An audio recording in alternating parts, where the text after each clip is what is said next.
Assalomu alaykum hurmatli YouTube muxlislarimiz, bizani kuzatib boruvchilar. Kelishi bilan sotilib ketadigan DKG63 modelimizni eng full pozitsiyasi keldi.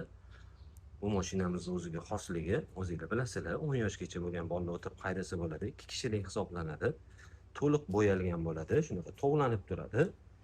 Yurganida ovozi chiqmaydi, motori reduktorini tashga tegadigan ovozi chiqmaydi, skuter motorli bo'ladi.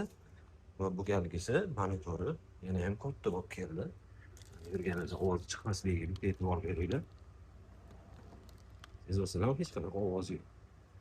Ikkita o'rindiqli shunaqa bejirim qilib ishlangan. Eshiklari 2 bosqichli qulfli katta ochiladigan.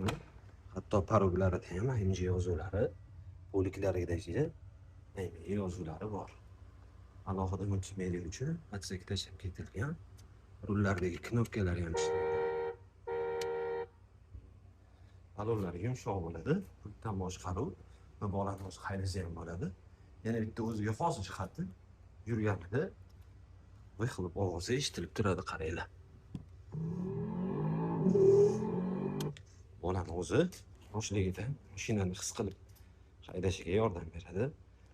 Razmeri taxminan 158 sm uzunligi, kengligi 1 metr, balandligi 80 sm atrofida bo'ladi. Buni hozir biz Toshkentga jo'natyapmiz. Toshkentlik mijozlarimizga sizlarga kerak bo'lsa bir qaranglar.